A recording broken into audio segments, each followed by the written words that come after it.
সময় অত্যন্ত গুরুত্বপূর্ণ একটা বিষয়, যার কারণে সময়ের শপথ করেছেন আল্লাহ। অল আসর মানে সময়ের শপথ। সময় এত গুরুত্বপূর্ণ আমাদের জীবনের জন্য, ঠিক কিনা বলেন? আমরা কিন্তু আস্তে আস্তে আস্তে আস্তে আমাদের সময় শেষ করতেছি।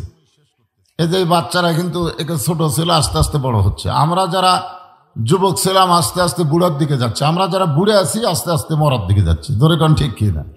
মানে প্রত্যেকটা ধাপে ধাপে আমাদের সময়কে আমরা অতিক্রম করতেছি, যার কারণে আব্দুল আলিম সময় নিয়ে একটা গান গাইছিল, ছোটবেলায় শুনেছিলাম, তখন বুঝিনি।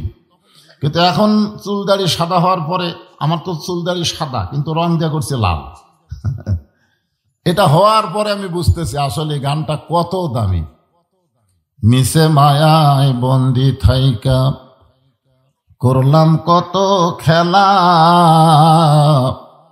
পশ্চিমে তাকিয়া দেখো তোমার ডুইবা গেছে বেলা। খেয়াল করছেন?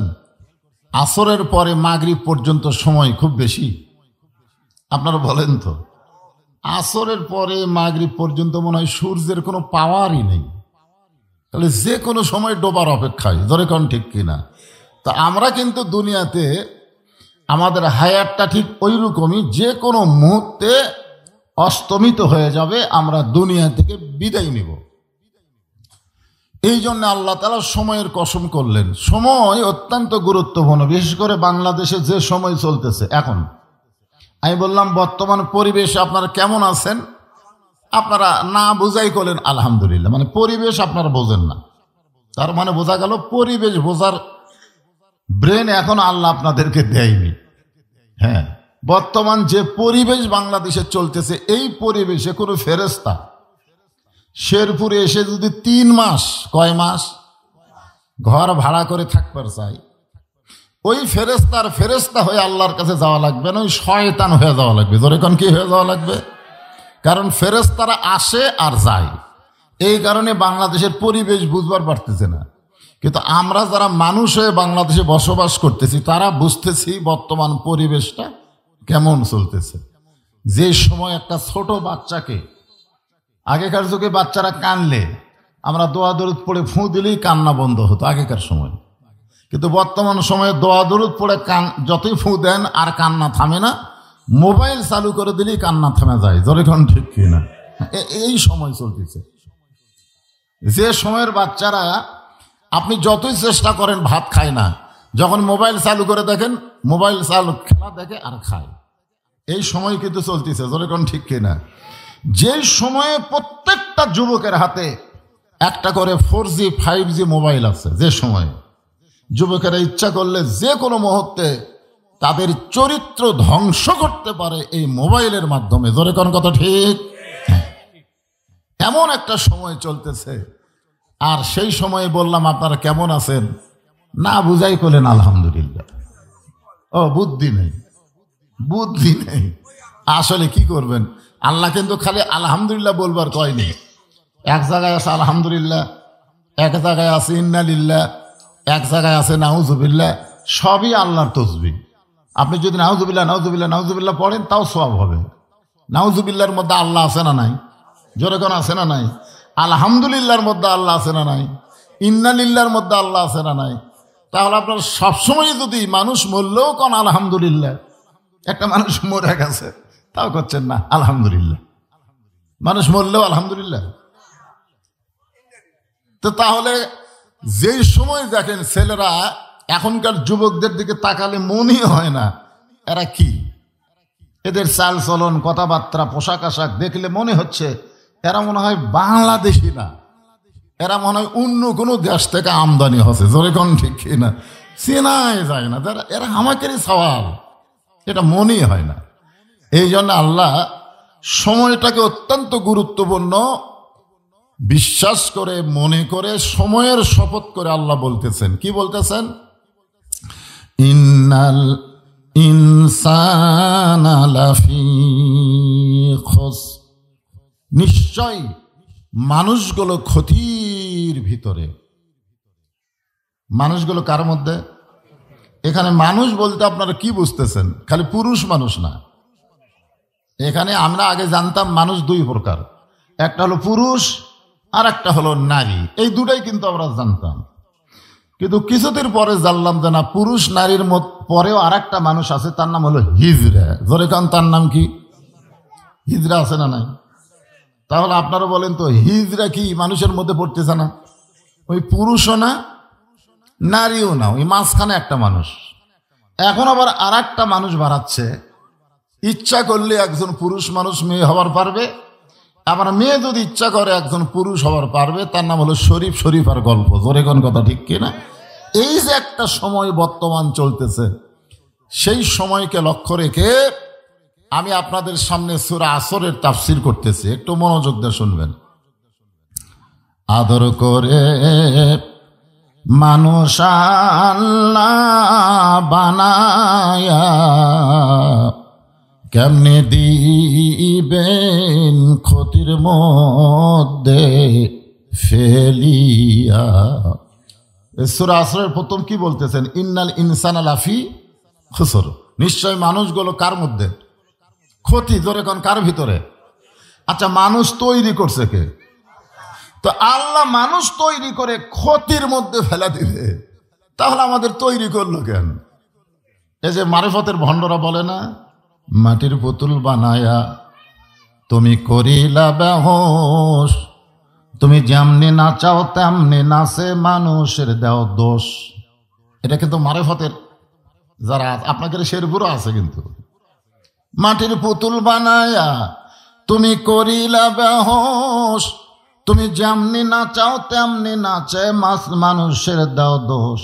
তুমি সর্প হইয়া দংশন করো, ওজা হইয়া ঝাড়ো, তুমি চোরকে বলো চুরি করো, আবার পুলিশ হইয়া ধরো। এরকম একটা মারিফতের লোকেরা গান গায়। তা আসলে মানুষ বানাইছে আল্লাহ। সেই বানানোর আগে আল্লাহ তাআলা 4টা শপথও করছে। কয়টা? 4টা শপথ। দেখেন, আল্লাহ শপথ করছে, ওয়াতিন ওয়াজাইতুন ওয়াতুরি সিনিন ওয়াহাজাল বালাদিল আমিন। কয়টা শপথ হলো? এরপর আল্লাহ বললেন, লাকাদ খালাকনাল ইনসানা ফি আহসানি তাকবীর। 4টা শপথের পর আল্লাহ বললেন, মানুষকে আমি আল্লাহ সর্ব উত্তম আকৃতি দিয়া সৃষ্টি করেছি। বলেন সুবহানাল্লাহ। প্রথম যখন আল্লাহ আদম আলাইহিস সালামকে তৈরি করলেন, তৈরি করার পর আপনারা সকলেই জানেন আল্লাহ ফেরেশতা দিয়া কিন্তু সেজদা করাই নিয়েছেন, ঠিক কিনা বলেন? কোরআন শরীফ আল্লাহ বলেছেন, উসজুদু লি আদামা, আদমকে সেজদা করো। আদম কি জিন না মানুষ? জোরে কোন। ফেরেশতা আদমকে সেজদা করবে। ইল্লা ইবলিস আবা ওয়াস্তাকবার, ফেরেশতাদের মধ্যে একজন ছিল, সে আদমকে সেজদা করলো না বলে সে শয়তান হয়ে গেল। তার মানে বোঝা গেল আল্লাহ মানুষকে সবচাইতে বেশি ভালোবাসে, আর বেশি ভালোবাসার কারণেই আল্লাহ তাআলা চাচ্ছেন না যে মানুষগুলো ক্ষতির মধ্যে পড়ুক। যেরকম ঠিক কিনা? বাবা কোনো সময় চায় না তার সন্তান ক্ষতির মধ্যে পড়ুক, এটা বাবা চায়? ছেলে নতুন একটা দোকান দিছে, বাপ বলতেছে, কে রে তুই যে এত টাকা পয়সা খরচ করে দোকান দিলি, তোর কি লাভ হবে? এই তোর কি লাভ হবে? তখন ছেলে কয়, বাবা আপনি কোন, আপনি বাপ হয়ে কথা কেমনি কন? দোকান দিয়েছি তো লাভের জন্যই, আর আপনি কেমনে কইলেন যে লাভ হবে? আপনি সন্দেহ কেন? তো বাবা বলতেছে, বর্তমান যে সময় চলতেছে, এই সময়ে তোর দোকানে বাকি খায় সব ফাঁকি দিবি রে, টাকা চালি দোকান তুলে দিবার চাবি। জোরে কোন কথা ঠিক না? ঠিক না? বর্তমান সময় একটা ব্যবসা করতেছেন, কিছু মাস্তান পাতি মাস্তান এসে দে বাকি দে, ভাই কখন দেবেন? বিকালে দেব। বিকালে স্যার কাল দেব, এই আবার দে। এই করতে করতে যখন 500, 700, 2000 টাকা বাকি হচ্ছে, দোকানদার বলতে ভাই রে তোমাকে বাকি দিতে দিতে আমার তো দোকানই শেষ টাকা, তো বেশি কথা বললে দোকান তুলে দেবো রে। বাপ বলতেছে, এই পরিবেশে তুই দোকানদারি করতেছিস, তোর লাভ হবে? তাহলে কি বুঝতেছেন? বাপ কি সন্তানকে ভালো কম বাসে না বেশি বাসে? বেশি বাসার কারণে বলতেছে তো লাভ হবে না, বরং তো দোকানই যাবি। ধরে কোন ঠিক কিনা? আল্লাহ মানুষকে সবচাইতে বেশি ভালোবাসার কারণে ক্ষতির কথা বলে মানুষকে বলতেছেন ইল্লাল্লাযীনা আমানু ওয়া আমিলুস সলিহাতি ওয়া তাওয়াসাউ বিল হক ওয়া তাওয়াসাউ বিস সবর। তবে চারটা বিষয়ের মধ্যে তোমরা যদি থাকো, আল্লাহ বলতেছেন ক্ষতি তো দূরের কথা, ক্ষতি তোমাদেরকে স্পর্শই করতে পারবে না। জোরে করে সুবহানাল্লাহ। বরং তোমরা এত লাভবান হবে, দুনিয়ার জীবন সমাপ্ত হওয়ার সাথে সাথে তোমাদের দেহ কবরে রাখতে দেরি হবে, কিন্তু জান্নাতের দরজা খুলতে দেরি হবে না। জোরে করে সুবহানাল্লাহ। কয় রাকাম? চারটা। হ্যাঁ, এখন খুব খেয়াল করে শোনা লাগবে।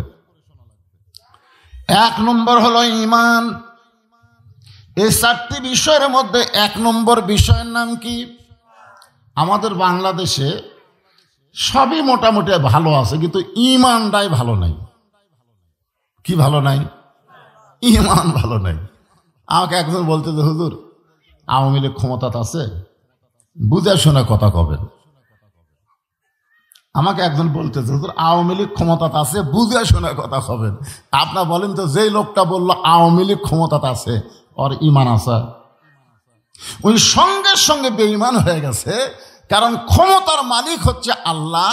অন্য কোন মানুষকে ক্ষমতার ভাগ দিলেই সে মুশরিক হয়ে যাবে, আর সব গুনাহ আল্লাহ মাফ করলে শিরকের গুনাহ মাফ করবে না। জোরে কোন কথা কন না কেন? আমাকে বলতে হুজুর দেখে শোনা কথা কবেন, আগে চারিদিকে দেখবেন হুজুর। আচ্ছা আপনারা বলেন, কেউ যদি আমাকে বলে দেখে শোনা কথা কবেন, আর ঈমান আছে? কি দেখবা?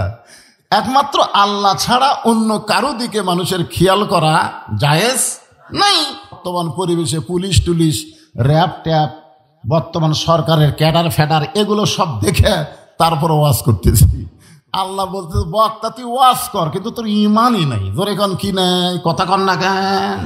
হ্যাঁ, তো এক নম্বর শর্ত, এক নম্বর বিষয় হলো ঈমান। ধরে কন এক নম্বর কি? কথা খেয়াল করেন। অধিকাংশ মানুষ বাংলাদেশ থেকে মারা যাচ্ছে বেঈমান হয়ে মারা যাচ্ছে। আল্লাহ কোরআনে বলেছেন লা তামুতুন্না ইল্লা ওয়া আনতুম মুসলিমুন, মুসলমান না হয়ে তোমরা কেউ মরো না। এখন মুসলমান হয়ে যদি আমরা মরবার চাই, এই সূরা আসরের চারটা বিষয় শোনা লাগবে। আগে আমরা শুনবো, তারপরে সামিনা, তারপরে কি অতায়না, তারপরে আমরা আমল করব। সাহাবারা জিজ্ঞাসা করলেন ইয়া রাসূলুল্লাহ, ঈমান সম্পর্কে আমরা জানতে চাই। আল্লাহ রাসূল বললেন ইকরার বিল লিসান, তাসদিক বিল জানান, আমল বিল আরকান, এরই নাম হলো ঈমান। কি বুঝলেন? ইকরার বিল লিসান, জবানে বলতে হবে লা ইলাহা ইল্লাল্লাহ। সহজ সহজ। লা ইলাহা ইল্লাল্লাহ বলা কোনো কঠিন না। কারণ যুদ্ধের সময় আমার এলাকার অনেক হিন্দুরা আমাদের চাইতে বেশি লা ইলাহা ইল্লাল্লাহর জিকির করছে, আমাদের চাইতে বেশি। কারণ পাকিস্তান আর্মি দেখলি লা ইলাহা ইল্লাল্লাহ, লা ইলাহা ইল্লাল্লাহ, তা আর্মিরা কি বলবে? ঠিক হয় ঠিক হয় ঠিক হয়। পরে দেশ স্বাধীন হওয়ার পরে এক হিন্দু মুরব্বী আমারে কইছে, বাজান মুসলমান কলমার দাম আছে রে। তা আমি কোন আপনি হিন্দু হয়ে মুসলমান কলমার দাম কেমনি বুঝলেন? বলে যুদ্ধের সময় এই কলেমা মুখে জারি হওয়ার কারণে আর্মির গুলি থেকে বেঁচে গেছি।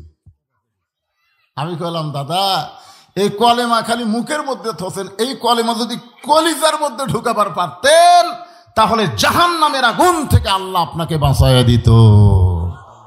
তা আমরা কি খালি মুখ থুবো না ভিতর ঢুকাবো? এই জন্য রাসূল বললেন তাসদিক বিল জানান, এই ঈমানটা কলিজার মধ্যে ঢুকান লাগবে। আর কলিজার মধ্যে যখন ঈমান ঢুকে যায়, ওই মানুষটার কাছে জীবনের চাইতে ঈমানের গুরুত্ব বেড়ে যায়। এখন আপনারা বলেন, সত্যি করে বলেন, আমাদের কাছে জীবনের দাম বেশি না ঈমানের দাম বেশি? মিথ্যা কথা। আল্লাহ কিন্তু আল্লাহু আলিমুম বিজাতিস সুদূর, আল্লাহ কিন্তু অন্তরের খবর জানে। খালি মুখে কইলে কাম হবে? লিমা তাকুলু মালা তাফালুন, মুখে কইল কর্মে নাই, তাহলে বুঝবেন ওই মুনাফিক। সত্যি অর্থে বলেন, এই মুহূর্তে বর্তমান বাংলাদেশের পরিবেশে আমাদের কাছে ইমানের দাম বেশি না জীবনের দাম বেশি? হ্যাঁ না, ইমানের দাম যদি বেশি হয় তাহলে আমরা জীবন বাঁচানোর জন্য বাতিলের সঙ্গে কোনোদিন আপোষ করব না। দরকার হলে জীবন দিয়ে বাতিলের সঙ্গে মোকাবেলা করে ইমান নিয়ে আমরা জান্নাতে চলে যাব। জোরে কোন কথা ঠিক কিনা? কারণ আপনি যত চেষ্টা করেন, আমি যত চেষ্টা করি, মরবই। কারণ দুনিয়াতে আমরা বাঁচার জন্য আসিনি, দুনিয়াতে আমরা মরার জন্য আসছি। জোরে কোন কথা ঠিক কিনা? সত্যি করে বলেন, দুনিয়াতে বাঁচার জন্য না মরার জন্য? তো মরার জন্য যদি এসে থাকি, রাসূল বললেন আমল বিল আরকান, ইমানের শেষ বিষয়টা হলো তুমি যে মুখে স্বীকার করলে, কলিজার মধ্যে জায়গা দিলা, এইটা আমলের মাধ্যমে প্রকাশ করা লাগবে। এই কয়টা তুলে দেন, তাই কয়টা তুলে দেন।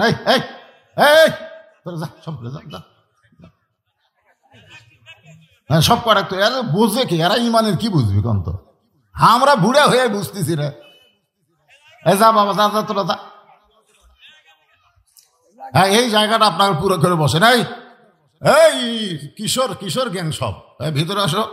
নষ্ট হওয়ার প্রথম সময় হলো এটা।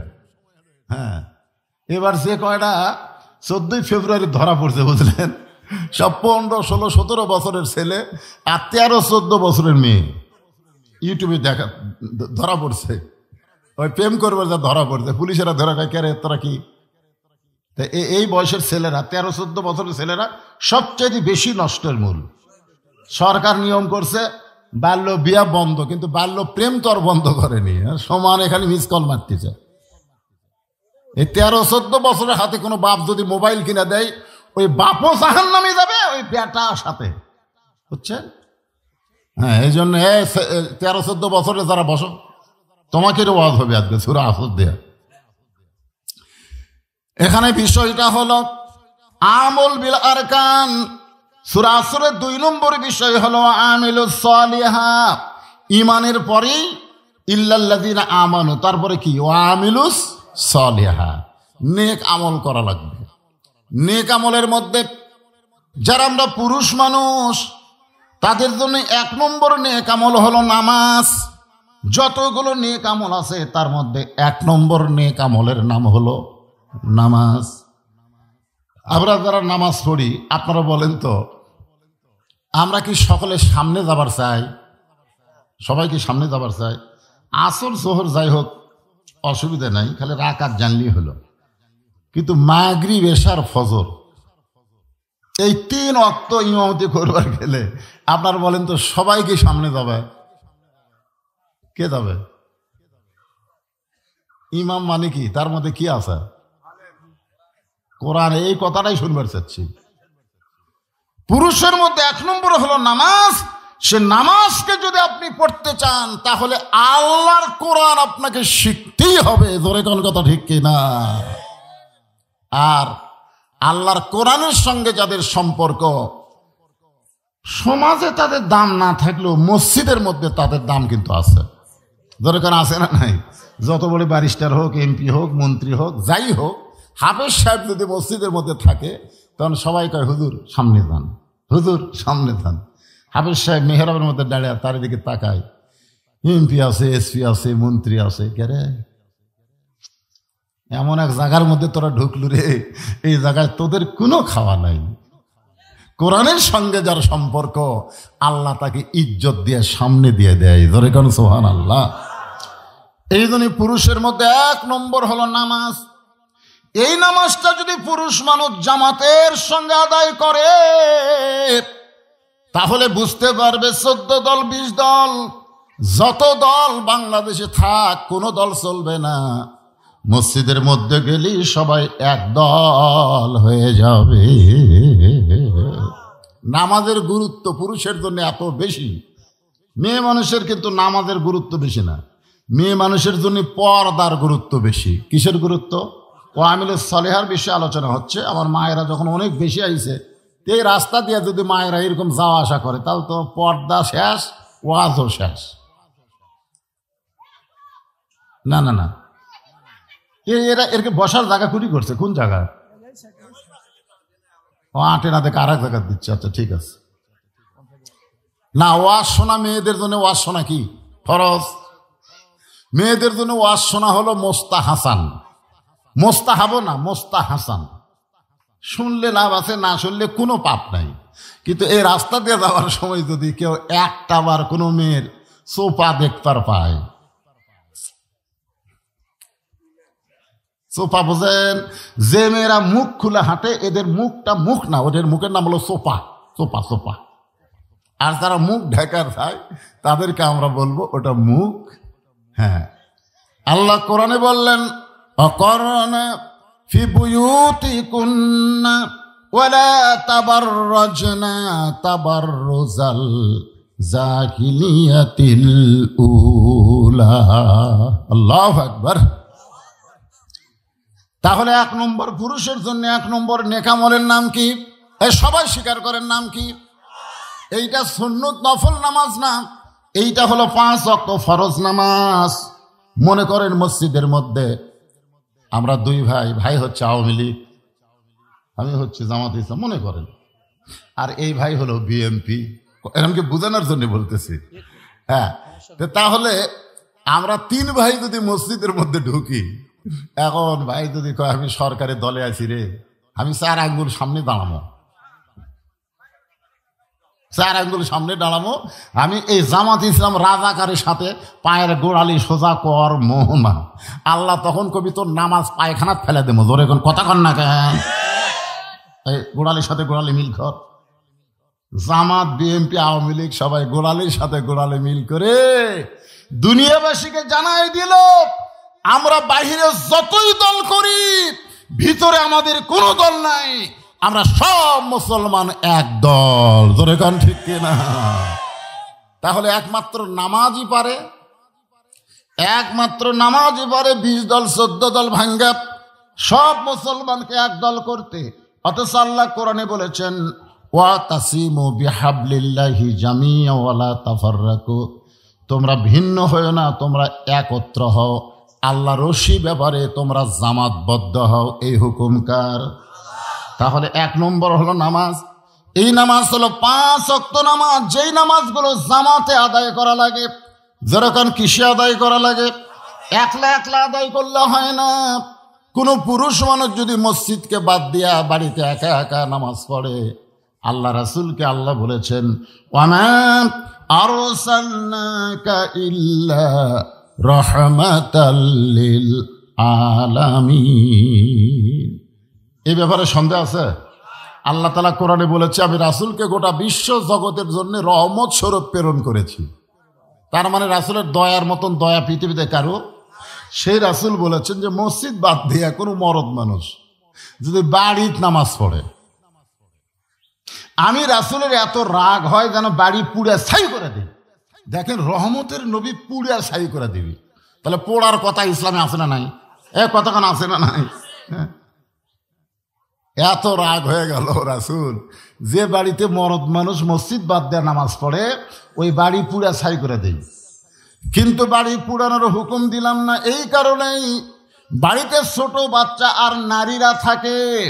এ হাদিস দ্বারা রাসূল বুঝাইলেন পুরুষ মানুষের নামাজ 5 ওয়াক্ত একা একা হবে না, এটা জামাতের সঙ্গে আদায় করা লাগবে। ওয়ামিলুস সালিহাত, নেক আমলের মধ্যে পুরুষের 1 নম্বর হলো নামাজ। জোরে কোন 1 নম্বর কি? বাইনাল আবদি ওয়াল কুফরি তরকুস সালাত। এটা হচ্ছে বুখারী এবং মুসলিম 2 হাদিসের মধ্যে আছে। কোরআনের পরে সবচাইতে নির্ভরযোগ্য কিতাবের নাম হলো বুখারী, তারপরে মুসলিম শরীফ। মুসলিম আর বুখারীতে একই হাদিস যদি থাকে তখন বলা হয় মুত্তাফাকুন আলাই। তো মুত্তাফাকুন আলাই হাদিস হচ্ছে বাইনাল আবদি অল কুফুরি তরকুস সালাত। বান্দা আর কাফেরের মধ্যে পৃথক করার জিনিসটার নামই হলো নামাজ। যারা নামাজ পড়বে তারা হবে আল্লাহর বান্দা, আর যারা নামাজ পড়বে না তারা হবে কাফের। এখন আমার হেলাল ভাই তো মনে মনে চিন্তা করতেছে যে আমি একটা হাফিজি মাদ্রাসা করব, আর ভাই আমার নামাজের ওয়াজ করতেছে। শোনেন, হাফিজি মাদ্রাসা তারাই করবে যারা নামাজ জামাতে আদায় করে। জোরে কোন কথা কন না কে? হ্যাঁ, সবাই করবে না তো। এখন পুরুষের জন্য এক নম্বর, অন্যদিকে খেয়াল করেন না।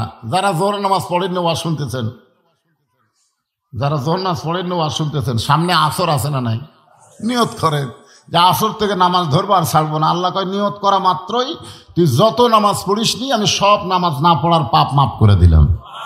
তো এই জন্য সবাই মনোযোগ দিয়ে শোনেন। আল্লাহ রাসূল বলেছেন, মান তারাকা সালাতু মুতাম্মিদান ফাকাত কাফারা। ইচ্ছা করে এক ওয়াক্ত নামাজ যারা বাদ দিল তারা আল্লাহর সঙ্গে কুফরি করলো। ইমাম মালিক বলেছেন কুফরি করলো না, কাফের হয়ে গেল। কয় ওয়াক্ত? এক ওয়াক্ত। মারাত্মক কথা কিন্তু। আর আপনার বাংলাদেশ সরকার মাদক মুক্ত সমাজ, বাল্য বিয়া, এগুলো সমস্ত খারাপি থেকে আমাদের যুবকদেরকে বাঁচাবার গেলে খালি 564টা মসজিদ করে দিলে হবে না তো, ওই মসজিদ ভরার একটা ব্যবস্থা করা লাগবে। জোরে কোন কথা ঠিক কিনা? মসজিদ বানা দিছে, মসজিদ কি দেখার জন্যে? আমার এলাকার এক দল ছেলে মাইক্রো ভাড়া করে গেছিল ওই 201 গম্বুজ মসজিদ দেখার জন্যে, ওই যে টাঙ্গাইল। হ্যাঁ, তো মসজিদ দেখে এসে আমাকে বলছে হুজুর সেই রকম। আমি বললাম কিরকম? ছাদের উপর উঠে আমরা গুনিছি হুজুর 201 গম্বুজ, সেই রকম টাইস হুজুর, সেই রকম ঢপ। আমি একজন হাত ধরে বললাম, তোরা যে এক মাইক্রো গেলি, তোরা মসজিদের মধ্যে কোন ওয়াক্ত নামাজ পড়ছিস? আমরা তো নামাজ পড়িনি হুজুর, আমরা দেখতে আর গেছিল। এখন আপনারা বলেন তোরকে চাপাত জুতে দিয়ে বেড়ানোর দরকার আছে না নাই? আপনারা বলেন তো মসজিদকে দেখার জন্যই না নামাজের জন্য? তো বর্তমান প্রধানমন্ত্রী যে 564টা মসজিদ বানাছে এটা কি দেখার জন্যে? বর্তমান সরকারের কিছু নেতা আছে সেই রকম মসজিদ প্রধানমন্ত্রী বানা দিছে। আমি বহু সামসারি কইছি, ভিতরে ঢুকছি কি এইরকম 564 মসজিদ না, 5 লক্ষ মসজিদ বানিয়ে দিলেও কোনো লাভ হবে না যতক্ষণ মসজিদের মুসল্লি না হবে। জোরে কোন কথা ঠিক কিনা? কতক্ষণ? কারণ মসজিদের মুসল্লি যদি হয়, এইদিকে তাকান, এইদিকে কোন দিকে? রাস্তার দিকে কি দেখবে? আমার দিকে তাকান। আমার দেখার জন্য মানুষ ইউটিউবে টাকা খরচ করে, নেট খরচ করে দেখতেছে। আজ আমি সরাসরি আসছি, আর দেখতে কি লাগতেছে? হ্যাঁ, সবাই আমার দিকে তাকান। আল্লাহ কোরআনে বললেন, ইন্নাস সালাতা তানহা আনিল ফাহশাই ওয়াল মুনকার। একমাত্র নামাজই পারে মানুষকে যাবতীয় ফাহেসা খারাপি থেকে বাঁচায় দিতে। তাহলে বাংলার যুবকদেরকে যদি আমরা ভালো করতে চাই, আল্লাহর কোরআন অনুযায়ী বর্তমান প্রধানমন্ত্রী নামাজ কায়েমের বিলটা পাশ করার দরকার আছে না নাই? কোনো অস্ত্র লাগবে না, কোনো পুলিশ লাগবে না, কোনো র্যাব লাগবে না। খালি সরকার আইন করুক যে এত সুন্দর করে মসজিদ বানিয়ে দিছি, ওই মসজিদে মুসল্লি ভরানোর জন্যে 5 ওয়াক্ত নামাজ আদায় করতে হবে। আজান শোনার পরে যারা মসজিদের বাইরে ঘুরবে ওদেরকে পুলিশ ধরে অন্দর মহলে নিয়ে যায়, পাশার কাপড় খুলে 10টা করে বাড়ি মারবে। জোরে কোন কয়টা করে?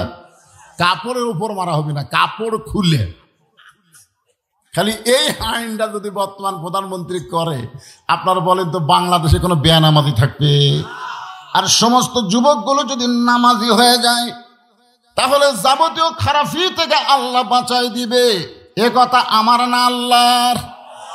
এখন পুরুষ মানুষের জন্য আমিলুস সালিহার মধ্যে নামাজের কথা কইলাম, এখন আসতেছি মেয়েদের জন্য। আমার মায়েরা যারা পর্দার অন্তরে বসে আছেন, মেয়েদের 1 নম্বর নেক আমল কিন্তু নামাজ না।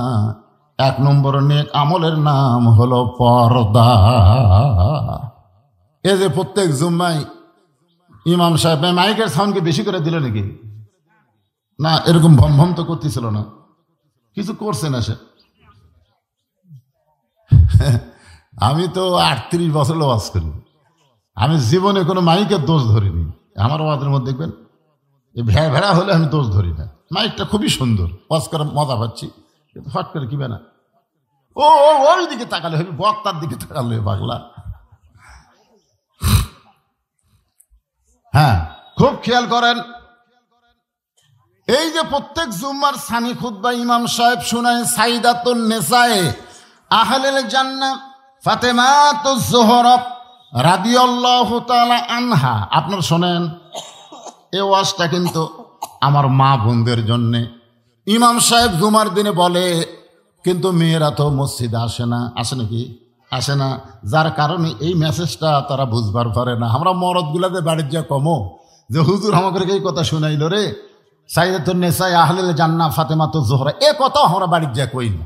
এই না করার কারণে আমাদের বউগুলা যা হসে ভাই, একটাও স্বামীর কথা শোনে না। জোরে কোন কথা ঠিক কিনা বলেন? এই জন্য আমার মায়েদের জন্য বলতেছি, মা, পুরুষের জন্য 1 নম্বর হলো নামাজ, আর নারীদের জন্য 1 নম্বর হলো পর্দা। এই পর্দাটা কি বোঝানোর জন্য বলতেছি, বড় পীর আব্দুল কাদের জিলানী রহমতুল্লাহ আলাইহি, নাম শোনেন নাই? উনি যখন জান্নাতুল বাকি জিয়ারত করতেছেন, যারা হজ করছেন তারা সবাই জানেন, রাসূলের রওজার পাশে একটু দূরে বিশাল একটা গোরস্থান আছে, যে গোরস্থানের নাম হলো জান্নাতুল বাকি। যেই গোরস্থানে কমপক্ষে 10,000 সাহাবী ঘুমায় আছে। সুবহানাল্লাহ বলেন। কম পক্ষে, বেশি আরো হতে পারে, কিন্তু কম পক্ষে 10,000 সাহাবী যেই জান্নাতুল বাকির মধ্যে ঘুম পাড়তেছে, সেই জান্নাতুল বাকি আব্দুল কাদের জিলানী রহমতুল্লাহ আলাইহি জিয়ারত করতেছে।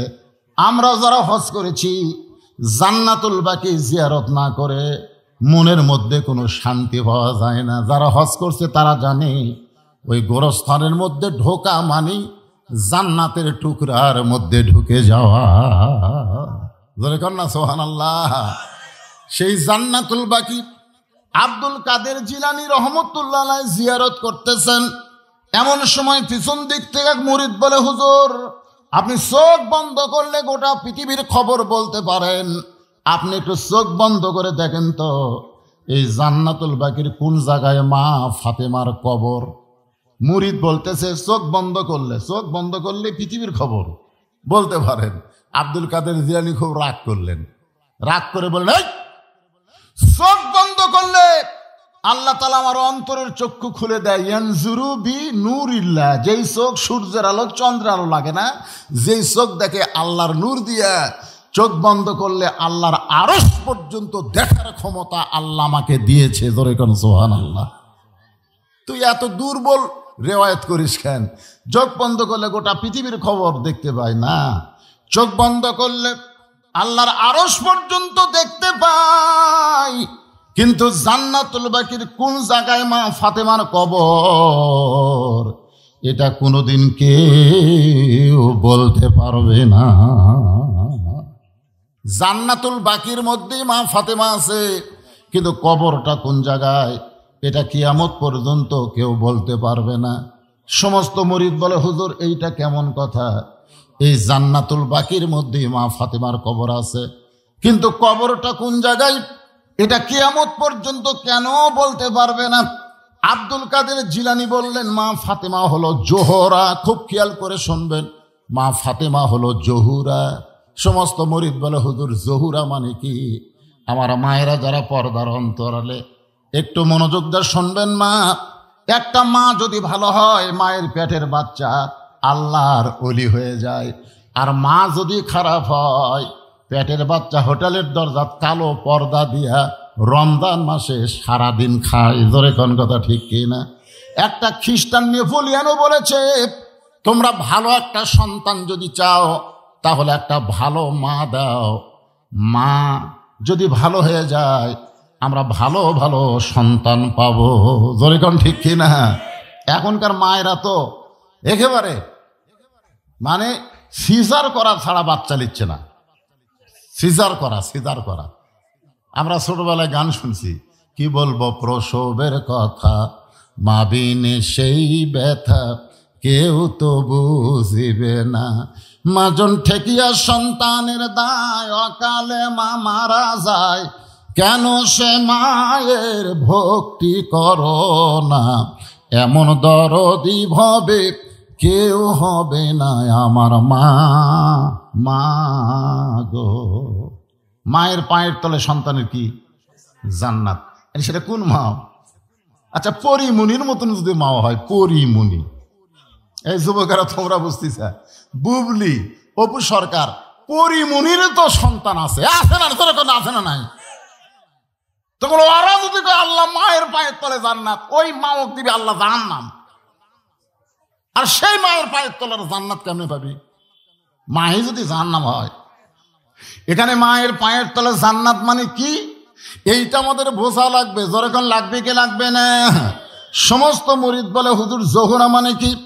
আব্দুল কাদের জিলানী বললেন জহুরা মানে যদি শুনতে চাও তাহলে শোনো। এশার নামাজের পরে হযরত আলী, এশার নামাজের পরে হযরত আলী ঘরের মধ্যে ঢুকছে। এশার নামাজের পরে রাসূল বলেছেন, তোমরা কোনো গাল গল্প করবা না, বরং তোমরা ঘুমায়ে যাবা। তোমরা এমন ঘুম দিবা যেন তাহাজ্জুদের মহব্বত আর ফজরের জামাত তোমাদের আদায় হয়। সুবহানাল্লাহ। এশার নামাজ পড়ে হযরত আলী ঘরের ভিতরে, ঘরের মধ্যে গিয়ে দেখে ঘরটা সুন্দর করে সাজায় রাখছে। হাসান হোসেনকে সুন্দর করে সাজাই দিয়া ফাতেমা সুন্দরী সুন্দর করে সাজিয়ে গুজে বসে আছে। ফাতেমা কিন্তু খুবই সুন্দরী। রাসূল বলেছেন, আমার মেয়ে ফাতেমা এত সুন্দরী, বেহেশতের হুরেরা দেখলে শরম পাবি। জোরে কর সুবহানাল্লাহ। বেহেশতের হুরদের চাইতেও ফাতেমাকে আল্লাহ সুন্দরী করে দুনিয়াতে প্রেরণ করেছে। সেই ফাতেমা সাইদা গুইজা বসে আছে। হাসান হোসেনকে সাজা গোজা দিয়া ঘরটাও সুন্দর করে সাজাইছে। এখন আপনারা বলেন, কোন পুরুষ মানুষ বাহির থেকে ঘরের মধ্যে গিয়া ঘর যদি এরকম দেখতে পায়, তাহলে সেই পুরুষ মানুষের মন খুশি হয় না বেজার হয়? আপনারা বাহির থেকে যখন ঘরের মধ্যে যাবেন, যা দেখবেন আপনার বউ সাজা গোজা বসে আছে, সন্তানগুলো খুব সুন্দর, বিছনাপাটি খুব সুন্দর, ভালো লাগবে না? আর যাই যদি দেখেন বউ এবড়া থেবড়া, ইটি হলুদ লাগাতে হচ্ছে, ইটে গাও ঘামে একেবারে, কাপড় এমন একটা ময়লা, আপনার তখন মন কবি বেড়াই ভালো রে, বেড়া তো পরের বউ খুব সুন্দরী দেখলে। ঘরের মধ্যে ঢুকে নিজের বউকে দেখতেছি ব্যাসাইস। আমি এই জন্য বলবো, মা, ঘরের বাহির যখন হবেন, কালো পেতনি বউ তো বোরকা পরে রাস্তায় আসবেন, রাস্তার মানুষ আপনাদের দেখে যেন ভয় পায়। আর ঘরের মধ্যে যখন থাকবেন, স্বামীর জন্য সাজাগুজা থাকবেন, স্বামী আপনার চেহারা দেখে রাস্তার কোনো নারীর দিকে যেন একবারও না তাকায়। জোরে কোন কথা ঠিক কিনা? এটাই আল্লাহর আইন। হযরত আলী ঘরের মধ্যে ঢুকে আল্লাহর শুকরিয়া আদায় করতেছে। মা ফাতেমা হাসান হোসেনকে বুকের মধ্যে নিয়ে বলতেছে, বাবা, তোমরা দুই ভাই একটু অন্য ঘরে যাও, তোমার বাবার সঙ্গে আমার গোপন কিছু গল্প আছে। হাসান হোসেন মুস্কি মুস্কি হাসতেছে। মুস্কি মুস্কি হাসার কারণ হলো, মা যখন তাদের দুই ভাইকে বলতেছে কানে কানে, তোমরা দুই ভাই একটু অন্য ঘরে যাও, তোমার বাবার সঙ্গে আমার গোপন কিছু গল্প আছে, তখন ওই দুই ভাই বুঝবার পারছে মা সাইদা গুইজা যখন বসে আছে, বাবার সাথে গোপন গল্প, মানে ওরা বুঝবার পারছে। এই জন্য আল্লাহ রাসূল বলে, তোমাদের সন্তান যখন বুঝবার মতন বয়স হবে, তখন সন্তানের সামনে বউকে আদর করা যাবে না। দেখছেন ইসলাম কত সুন্দর। তো সাহাবেরা বলেন, হুজুর, সন্তান বোঝার মতন বয়স কখন হয় আমরা তো জানি না। আল্লাহ রাসূল বললেন, যতদিন সন্তান মায়ের স্তনে দুগ্ধ পান করবে, ওই পর্যন্ত সন্তান দেখবার পারবে, কিন্তু বুঝবার পারবে না। যখন স্তনের দুগ্ধ ছেড়ে দিবে, ছেড়ে দেওয়ার বয়স হবে, ওই সময় সন্তান খালি দেখবে না, ওটা আবার মেমোরির মধ্যে লোড করবে। মনে করেন তাহলে 2.5 বছর বাচ্চার সামনে আপনার বউকে যদি আপনি আদর করেন, ওই বাচ্চা বেড়ায় এসে বলতে পারে, আব্বা তাই মাছ চাপে ধরছিল। এই জন্যে নিজের জন্ম দেওয়া সন্তান 2.5 বছরের বয়সের যদি ঘরের মধ্যে থাকে, আমার হালাল বউকেও আমি আদর করতে পারবো। এরই নাম হলো ইসলাম। আর আমাদের বাংলাদেশ 90% মুসলমানের দেশে 14ই ফেব্রুয়ারি হাই হাই হাই, প্রত্যেকটা পার্কে কি হয়ে গেল রে? শরম নাই, লজ্জা নাই, একটু খেয়াল করেন। হাসান হোসেন যখন অন্য ঘরে চলে গেছে, এমন সময় ফাতেমা দরজা বন্ধ করে দেয়। ফাতেমা যখন দরজা বন্ধ করেছে, আপনি বলেন তো, যে বউ সাইদা গুইজা ঘরের দরজা বন্ধ করে দেয়, তখন স্বামীর মনের মধ্যে একটা বুঝ আসে, আশিক আসে না? হয়তো আলী মনে মনে খুশি হয়েছে, সন্তান দুইটা বের করে দিয়ে যখন দরজা বন্ধ করে দিল, সঙ্গে সঙ্গে হযরত আলী মাথার টুপি খুলছে। কারণ স্বামী স্ত্রী যখন মহব্বত করবেন তখন হুজুর থাকার দরকার। যত বড়ই হুজুর হন, আর হুজুর থাকা লাগবে না। তখন স্বামী স্ত্রী হলো হুন্না লিবাসুল লাকুম ওয়া আনতুম লিবাসুল লাহুন্না। আল্লাহ কোরআনে বলেছেন স্বামী হলো বিবির পোশাক, বিবি হলো স্বামীর পোশাক। তখন আমার এই টুপি টুপি আর কিছুই লাগবে না, লাগবে? হযরত আলী মাথার টুপি খুলে যেই মাত্র ফাতেমাকে দুইখানা হাত বাড়ায়া ডাকতেছে, আসো আমার বুকের ভিতরে, ফাতেমা দৌড়ে এসে স্বামীর বুকে মাথা রেখে ছোট বাচ্চার মতন ফোঁপায় ফোঁপায় কান্দে। আলী বলে, স্বামী গো। আলী বলতে তো, ফাতেমা গো, এতদিন পর, কারণ 6 মাস আগে নবী দুনিয়া থেকে বিদায় নিছে। কয় মাস? এই 6টা মাস হলে তুমি কোনোদিন এমন করে সাজো নাই, কোনোদিন সন্তানকে ঘরের ভিতর থেকে বের করে দিয়া দরজা বন্ধ করে দেওয়া নাই।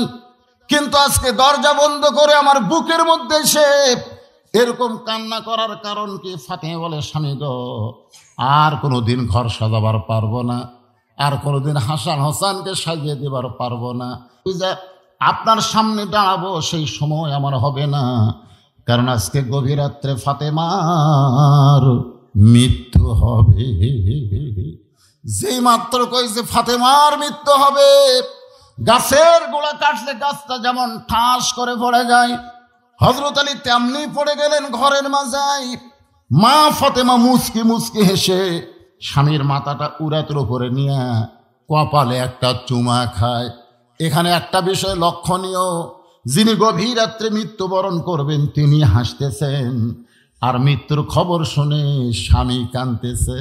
আপনার বলেন তো, যার মৃত্যু হবে সেই তো কাঁদবে, কিন্তু সে হাসতেছে কারণ জানে মুসলমান হয়ে কেউ যখন দুনিয়া থেকে বিদায় নিবে তার মৃত্যুটা কোনো কষ্টের মৃত্যু হবে না। আল্লাহ বলেছেন, ইন্নাল্লাযীনা ক্বালু রাব্বুনাল্লাহু সুম্মা ইসতাকামু তাতানাজ্জালু আলাইহিমুল মালাইকা আল্লা তাখাফু ওয়ালা তাহজানু ওয়া আবশিরু বিল জান্নাতিল্লাতী কুনতুম তুআদুন। আয়াতের মধ্যে কি বলা হলো জানেন?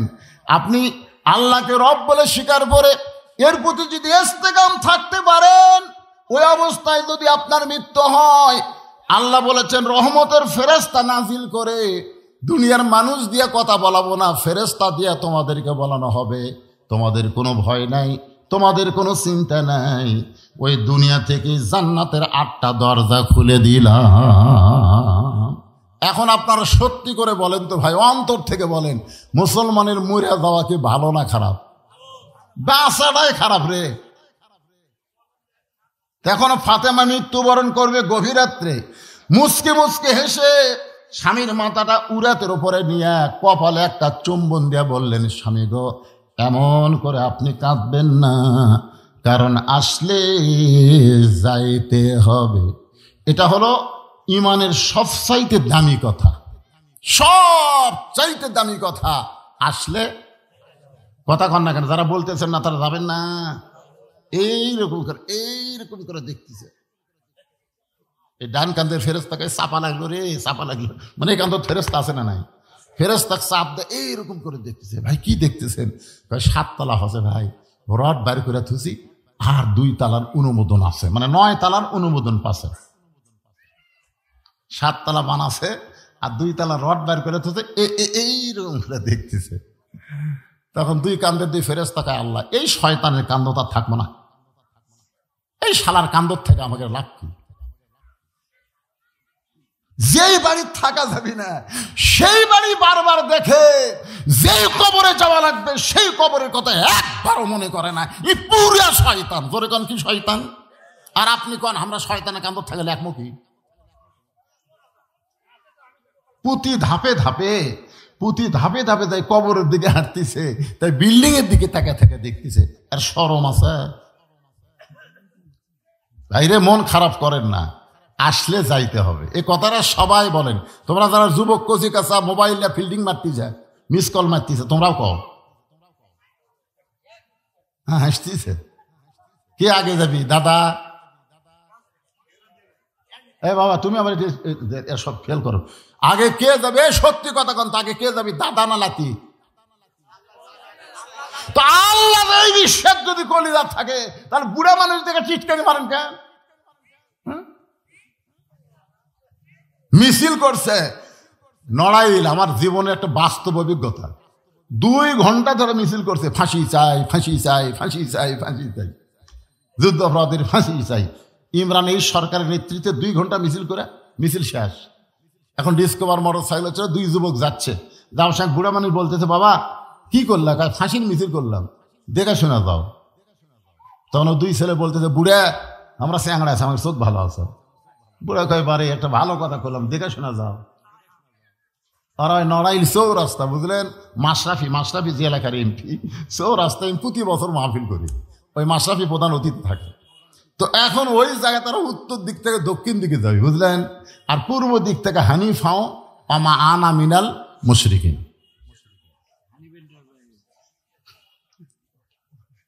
এরা যাচ্ছে কোন দিকে? উত্তর দিক থেকে দক্ষিণ দিকে যাচ্ছে, আর পূর্ব দিক থেকে হানিফ নামে একটা বাস আছে, হানিফাও আমা আনা মিনাল মুশরিকিন। একবারে দুটেই মরিছে। পেপারের হেডলাইন হলো ফাঁসির মিছিল করবে সে মরে গেল। কি মনে করতেছেন? ইমানের জন্য সবচাইতে চরম সত্য কথা হলো আসলে যাইতে হবে। জোরে কোন ঠিক? সবাই এক বাক্যে বলবেন, আসলে। ফাতেমা বললেন, স্বামী গো, আমি চলে যাওয়ার পর আমার 3টা চাওয়া আপনাকে পুরা করা লাগবে। আলী কান্দার বলে, ফাতেমা দুনিয়ার জীবনে গরিব ছিলাম বলে তুমি কিছুই চাইলা না। আপনার বলেন তো, হযরত আলী ধনী ছিল না গরিব ছিল? কেমন গরিব? এত গরিব, এত গরিব ছিল, কানতে কানতে 2টা সন্তান ঘুমায় গেছে। এখন ঘুমোর থেকে ওঠে মাকে বলবে, মা খাবার দাও। ফাতেমা বলে, স্বামী গো, কি বিপদে পড়লাম, 2টা সন্তান কানতে কানতে ঘুমায় গেছে। এখন ঘুম থেকে চেতন পায় যদি খাবার চায়, আপনার কাছে তো আর খাবার চাবেন, আপনি বাপ, কিন্তু আমি মায়ের কাছে খাবার চাইলে আমি কি খাবার দেব? আপনার পকেটে কোনো টাকাও নাই যে বাজার থেকে খাবার আনবেন। আলী বলে, ফাতেমা রে, আর সহ্য হয় না, এত অভাব আর সহ্য হয় না। ফাতেমা এক দৌড়ে ঘরের মধ্যে গিয়া একটা জিনিস এনে আলীকে দিয়ে বলে, স্বামী গো, আমার এই ওড়নাটা আপনাকে দিলাম, এই ওড়নাটা বিক্রি করে যে দাম হবে তাড়াতাড়ি হাসান হোসেনের জন্য খাবার নিয়ে আসেন। এরা ঘুম থেকে ওঠার আগেই আপনি খাবার নিয়ে আসবেন। হযরত আলী ওড়না নিয়ে বাজারে গেল, পকেটের মধ্যে ওড়না আছে, কেমনে বের করে বিক্রি করবে? যদি খরিদ্দার জিজ্ঞাসা করে কার ওড়না, যদি বলে ফাতেমার ওড়না, তাহলে অবশ্যই মনে মনে চিন্তা করবে যে স্বামী বইয়ের জিনিস বেচা খায়, তার মতন কি হতভাগা স্বামীর দুনিয়াতে আছে, বইয়ের জিনিস বেচা খায়। আলী চিন্তা করতে যে কি করব, পকেটের মধ্য থেকে ওড়না বের করতে পারে না। আবার বাড়ির কথা বারবার মনে হয়, হাসান হোসেন যদি চেতন পায়। এমন সময় এক খরিদ্দার এসে বলে, আলী ভাই, আমার মনে হয় আপনি কিছু বিক্রি করবেন। আলী চমকে গেল যে আমি বিক্রি করব, খরিদ্দার কেমনে জানে? আলী তাকায় দেখে একটা ব্যাগ বের করে খরিদ্দার তার সামনে ধরেছে। ওই ব্যাগের মধ্যে পকেট থেকে ওড়না বের করে যখন ঢুকায় দেয়, খরিদ্দার 6টা দিরহাম দিয়ে যখন চলে গেল, আলী লক্ষ্য করে দেখে ওই খরিদ্দার একটাবার ওড়নার দিকে তাকাইল না, ওড়না হাত দিয়ে স্পর্শও করলো না, ব্যাগের মাথাটা ধরে চলে গেল 6টা দিরহাম নিয়ে খাবার দোকানে। আলী বলতে, ভাইজান, আমার হাসান হোসেন ক্ষুধার জ্বালায় কানতে কানতে ঘুমায় গেছে, 6টা দিরহামের যে খাবার হবে তাড়াতাড়ি খাবার দাও। দোকানদার 1 টোপলা খাবার দিছে। হযরত আলী যেই মাত্র খাবার হাতে নিয়ে আর এক হাত দিয়ে টাকা দিবে, এমন সময় এক সাইলকারী এসে কান্দের বলে, আলী রে, আজকে 3 দিন হলে আমার বাড়িতে কোনো খাবার নাই, যদি পারো আল্লাহর রাস্তে আমাকে সাহায্য করো। আলী চিন্তায় পড়ে গেল, বইয়ের ওড়না বিক্রি করে খাবার কিনলাম, আর সেই খাবারের দাম দিবার যায় ফকির এসে আমার কাছে ফাইল করলো, এখন আমি কি করব?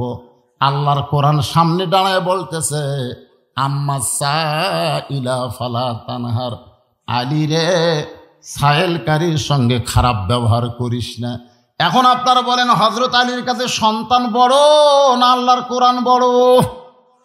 আল্লাহর কোরআনকে বড় মনে করে একটা দেরহাম ফকিরকে দান করবে, আর 5টা দেরহাম নিয়ে খাবার নিয়ে যাবে। এই মনে করে পকেট থেকে একটা দেরহাম যখন সাইলকারীকে দিবার চাই, এমন সময় আল্লাহর কোরআন বলতেছে, ওমা তুনফিকু মিন শাইইন ফি সাবিলিল্লাহি ইউওয়াফা ইলাইকুম ওয়া আনতুম লা তুজলামুন। আলী রে, ফকিরকে একটা দেরহাম দিলে আল্লাহ তোকে 10টা দেরহাম দিবে, 2টা দেরহাম দিলে আল্লাহ তোকে 20টা দেরহাম দিবে। ইউওয়াফা ইলাইকুম, মনে করিস না তুই ফকিরকে দেওয়া মানে ফকিরকে দেওয়া, ফকিরকে দেওয়া মানে আমার আল্লাহকে দেওয়া।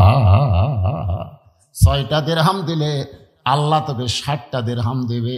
আপনারা বলেন তো, হযরত আলীর কাছে কোরআনের বিশ্বাস কম না বেশি?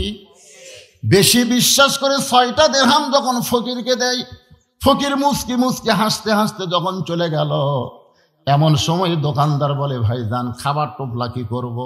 আলী বলতে, টোপলা বাদ দে, 2 বস্তা খাবার প্যাকেট কর।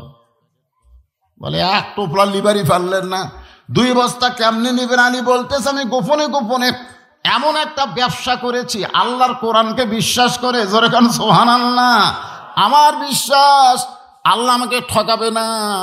খালি হাতে বাজারের মধ্যে ঘুরতেছে, এমন সময় রাস্তাতে এক ব্যক্তি উট নিয়ে আসতেছে, এসে বলতেছে, আলী ভাই উটটা কিনে নেন, উটটা কিনে নেন। আলী বলতেছে, একটা পয়সাও পকেটে নাই, তোমার উটটা কেমনে কিনবো? উটওয়ালা বলতেছে, 100 দেরহাম বাকিতে উটটা কিনেন, বিক্রি করে আমাকে টাকা দিবেন, অসুবিধা কি? আলী বলতেছে, জীবনে এমন সুযোগ কোনোদিন পাইলাম না, 100 দেরহামে বাকিটা উটটা কিনে যেই মাত্র বাজারে গেছি, সঙ্গে সঙ্গে হাজার হাজার জনগণ আলীকে ঘিরে ধরছে। কারণ আলী সম্পর্কে রাসূল বলেছেন, আনা মাদিনাতুল ইলমি ওয়া আলী বাবুহা, আমি হচ্ছে এলেমের শহর, আলী হচ্ছে তার দরওয়াজা। জোরে কান সুবহানাল্লাহ। মনে করেন মিজানুর রহমান আজহারি যদি আপনাদের শেরপুর বাজার করবার আসে, মানুষ বাজার করবার দিবি? আমি গেলি তো বিপদ। আমি বগুড়া বড় মসজিদে একজন টুপি কিনবার গেছি, 15-20 জন মেয়ে মানুষ আছে, সেলফি নিবি। টুপির দোকানদার কয়, হুজুর আপনার বাড়ির টুপি দিয়ে আসবো, খবরদার আপনি যেন মার্কেটত আসেন না, কারণ এই মেয়েরা আপনার ওয়াজ দেখতে দেখতে এমন হয়ে গেছে, এরা বুঝবারই পারতেছে না হুজুরের সেলফি মেয়ে মানুষ নেওয়া যাবে। তো হযরত আলী নিয়ে গেছে উটের বাজারে উট, চারিদিক থেকে মানুষ ঘিরে ধরে কয়, এই ব্যবসা কবে ধরলেন? আপনার মতন এত বড় আলেম হয়ে উট বেচা খাওয়া। এমন সময় এক খরিদ্দার এসে কানে কানে কয়, আলী ভাই আপনার মতন মহান ব্যক্তি বাজারে থাকার সময় নাই, উটটার দাম কত নেবেন? আলী বলতে, ভাইরে একটা দাম কয়া দে, বেচে চলে যায়। বলে, 160 দেরহাম দিয়া দিলাম। জোরে কোন সুবহানাল্লাহ। 160 দেরহামে উটটা বিক্রি করে উটওয়ালাকে 100 দেরহাম দিয়া, বাকি 60টা দেরহাম দিয়ে 2 বস্তা দোকানদার 2 বস্তা খাবার আলীকে দিছে। 2 কান্দে 2 বস্তা নিয়ে ফাতেমার ঘরের দরজায়, ফাতেমা দরজা বন্ধ করে দিছে। ফাতেমা জানলা দিয়ে তাকায় দেখে অন্য বিক্রি করার টাকা দিয়ে বড় জোর 1 টোপলা খাবার হবে। 2 বস্তা খাবার কোথায় পাইল? দরজা বন্ধ। আলী বলে, ফাতেমা অনেক ওজন বস্তারা, তাড়াতাড়ি দরজা খুলে দাও। ফাতেমা বলতেছে, আগে বলেন 2 বস্তা খাবার কোথায় ফেলেন? অন্য বিক্রি করে বড় জোর 1 টোপলা খাবার হবে, 2 বস্তা খাবার কোথায় ফেলেন? না বললে আমি দরজা খুলব না।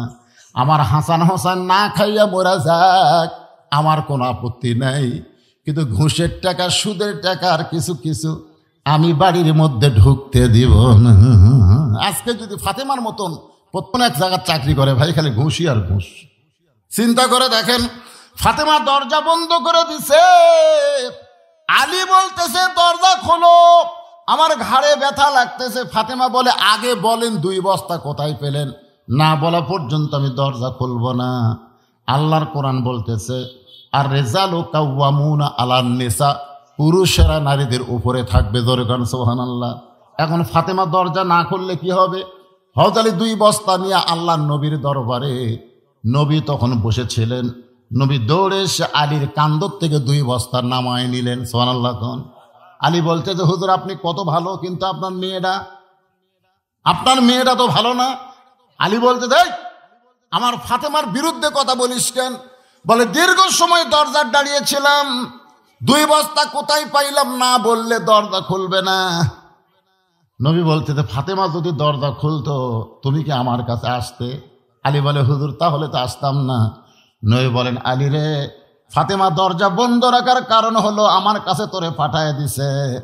আমি তোর কাছে জানতে চাই, ও আলী বলতো যে খরিদ্দার তোর কাছ থেকে ওন্না কিনলো সেই খরিদ্দারকে তুই চিনিস?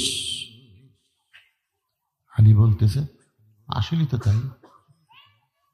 আমি তখন পকেট থেকে অন্যায় বার করলাম না, দুনিয়ার কোনো মানুষকে আমি বলার সাহসই পেলাম না। এমন সময় খরিদ্দার আমার কাছ থেকে অন্যায় নিল।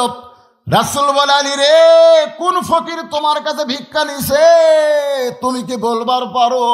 আলী কান্দার বলে রাসূলুল্লাহ আমি তো জানি না। আল্লাহ নবী বলে আলী রে, কোন উটলা তোর কাছে উট বিক্রি করলো তুই কি তারে চিনিস? বলে না হুজুর আমি চিনি না। যে তোর কাছ থেকে উট কিনে নিল তুই কি বলতে পারিস? আলী বলতেছে আমি কিছুই জানি না। রাসূল বলে আমি জানি রে আলী, আমি তোকে জানাবো বলে ফাতেমা তোর জন্য দরজা খোলে নাই। ধরে কর না সুবহানাল্লাহ। বাজান গো, এখানে 4টা বিষয় আছে, প্রত্যেকটা বিষয়ের মধ্যে সুন্দর করে একটা শিক্ষা আছে। আমি এই শিক্ষাগুলো আপনাদের সামনে দিব। আর ফাতেমা, হযরত আলী ফাতেমার উরাতের উপরে মাথা দিয়া শুয়ে আছে, মনে আছে না? ভুলে গেছেন? আমি চলে যাব, আমার 3টা চাওয়া আপনাকে পুরা করা লাগবে। এই 2টা ওয়াজ রাইখা মাত্র 10টা মিনিট এই মাদ্রাসার জন্যে আপনাদের কাছে আমি একটু 2খানা হাত পাঠাবো। যদি এটা প্রাইমারি হইতো তাহলে হাত বাড়ান লাগতো না, সরকারের দায়িত্বে 3 তালা হতো। জোরে কোন কথা ঠিক কিনা? কারণ আকডুম বাগডুম ঘোড়াডুম সাজে, ঢাক ঢোলক ঝাঁঝর বাজে। এই মিথ্যা শিক্ষার জন্য মানুষের কাছে ভিক্ষা করা লাগে না। আর জালিকাল কিতাবুল লা রাইবা ফিহি হুদাল লিল মুত্তাকিন, আল্লাহর এই কোরআন শিক্ষা দেওয়ার মাদ্রাসার জন্য আপনাদের কাছে হাত বাড়ান লাগে। আল্লাহ তাআলা কি উপায় আপনাদের জান্নাতে নিবে, এই জন্য মাদ্রাসাগুলো আপনাদের দ্বারা তৈরি করায় নিবে। ধরে কোন ঠিক কিনা? একটা ওসিলা লাগবে না? যেভাবে কলম তুলা থছে এখন 1 তালা না করলে তো মাদ্রাসাই চালু করা যাবে না। আমাকে আমার হেলাল ভাই বলছে হুজুর মাদ্রাসা চালু করার জন্য অন্তত 1 তালা কমপ্লিট করাই লাগবে, তাছাড়া তো মাদ্রাসা চালু করা যাচ্ছে না। এ পর্যন্ত অনেক টাকা খরচ করে কলম তুলেছে, এখন কলমের উপর ছাদ দেবে, দেওয়াল দেবে, মাদ্রাসা চালু হয়ে যাবে ইনশাল্লাহ। আগামী বছর আস্তে আস্তে দেখবেন এই মাদ্রাসায় আলিফ বা তাসা শুরু হয়ে গেছে, 2-1জন ঝুঁকা ঝুঁকা কোরআন শরীফ পড়বে। এই দৃশ্যকে আপনারা দেখবার চান না ভাইজান? আপনারা সকলেই মিলে আল্লাহর রাস্তায় একটু মাশাআল্লাহ। কি নাম বাজানের? মশিউর রহমান। আল্লাহ সর্বপ্রথম এই নবীর ঘর মাদ্রাসার জন্য 1000 টাকা দান করেছে। আল্লাহ তার দানকে কবুল করেন, আল্লাহ নেক নিয়ত নেক আজপরা করেন।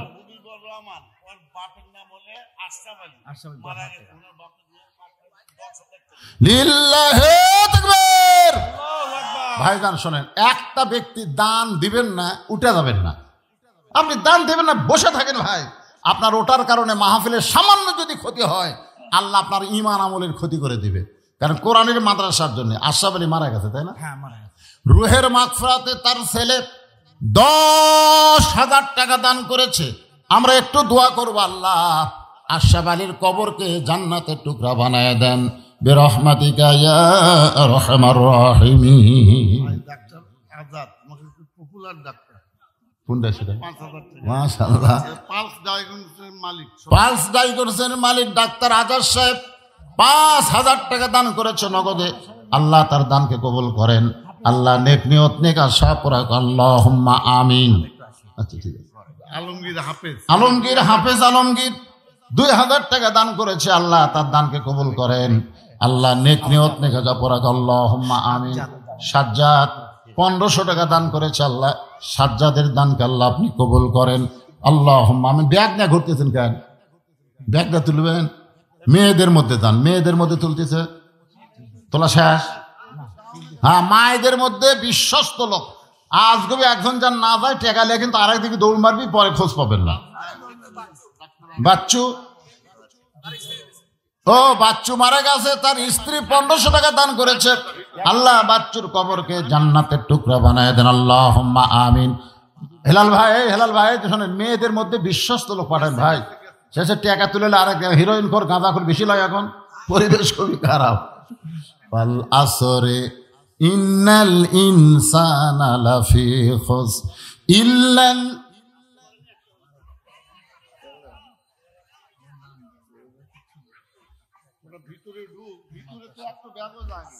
বাপ মার রোহে মাগফিরাতের জন্য নাম বলবে না, গোপনে 1 লক্ষ টাকা ধরে বলেন মারহাবা, আল্লাহুম্মা আমিন। আল্লাহ এর তো যোগ্য বাপ মা, দুনিয়া থেকে বিদায় হয়ে গেলে কি হবে? রোহের মাগফিরাতের ছেলে 1 লক্ষ টাকা দান করলো মাদ্রাসায়, আল্লাহ বাপ মার কবর জান্নাতের টুকরা বানান বিরহমাতিকা ইয়া আরহামার রাহিমিন। আল্লাহ তোমার একজন বান্দা 500 টাকা দান করেছে, আল্লাহ আর একজন আপনার ফুবা কিনা আব্দুল হাই সাহেব মাস্টার সাহেব 2000 টাকা দান করেছে, আল্লাহ তার দানকে কবুল করেন। আল্লাহুম্মা যাক 10 টাকা কেউ দানে মাহরুম না হয়, সবাই দান করে। এমন লোক আছে 10 টাকা সে টেজে দেওয়া। জামাই রাশেদ 1000 টাকা দান করছে, আল্লাহ তার দানকে কবুল করেন। আল্লাহ আর একজন 100 টাকা দান করছে, আল্লাহ কবুল করেন, আল্লাহুম্মা আমিন। কি আলহাজ শফিকুল ইসলাম 4000 টাকা দান করেছে, আল্লাহ তার দানকে কবুল করেন। এই মাদ্রাসার সেক্রেটারি শফিকুল ইসলাম মাদ্রাসার সেক্রেটারি, আর 1000 দিলে তো একটা মানানসই হয়।